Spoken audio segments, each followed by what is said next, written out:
Bright horizons, a new strategic partnership for China in Ukraine after President Hu Jintao holds formal talks with Ukrainian President Viktor Yanukovych. Family affair. As he receives treatment in a Saudi hospital, tens of thousands of protesters in Yemen call for President Saleh's sons to also exit the country. Several provinces in China brace themselves for another round of storms, while other regions continue to experience drought conditions. On World Refugee Day, we speak to a spokesman for the United Nations Relief and Works Agency tasked with overseeing the plight of Palestinian refugees. World Refugee Day, observed every June 20th, is dedicated to the bringing awareness of the situation of displaced people throughout the world. Our correspondent Roee Ruttenberg has sat down with Chris Gunness, spokesman for the UNRWA World, the agency tasked with overseeing Palestinian refugees, and he offered his thoughts on the current situation and hopes for the future. Chris Gunness, can you tell us a little bit about the current state of the Palestinian refugees, specifically vis-a-vis what they're seeing around the region in light of the so-called Arab uprisings? Well, they're situated in 5 different states or territories where the situations are quite different. In Syria, for example, there's great upheaval, though by and large, UNRWA refugees have managed to keep their heads well below the unrest. But one is, of course, very nervous about the security situation in the camps.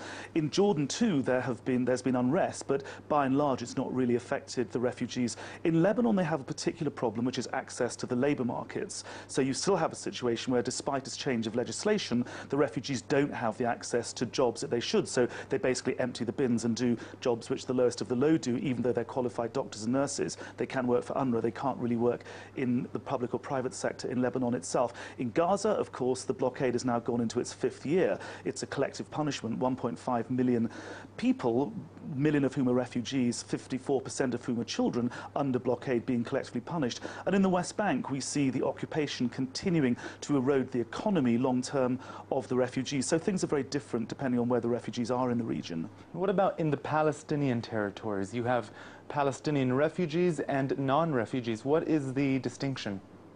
Well, we've just come out with an economic report, a survey of the job markets, which shows quite clearly that in the West Bank, where there are about 750,000 refugees, long-term there were real structural problems there, slipping further and further into poverty, into food insecurity, and that's very largely because of the occupation in the West Bank, hundreds of Israeli checkpoints around the West Bank, which cut them off from their markets, from their lands, from their traditional water sources.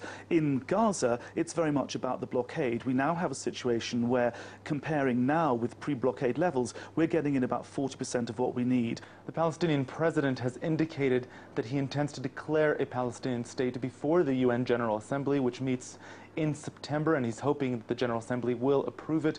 What are the implications of that potential state for the Palestinian refugees? Well, we hope that the implications will be enormous, because we hope that as the Palestinians move towards apparently this declaration of statehood, they'll realize that the refugees have to have some place in the political order. And I think the Arab Spring has shown that where people are crying out for social and political inclusion, for an end to injustice, you can't leave the Palestine refugees behind. So I hope that this declaration of statehood will bring forward some political bravery, some commitment and some courage from the decision makers, from the statesmen of this world, because there's no doubt in my mind that you cannot have a just and durable peace unless 4.8 million refugees are brought out of their 63-year state of exile, statelessness and dispossession. Chris Gunness, the spokesman for UNRWA, the UN Agency for Palestinian Refugees, thank you so much for joining us. Thank you very much, Roee. Thanks a lot. Now, FIFA says its suspended Vice President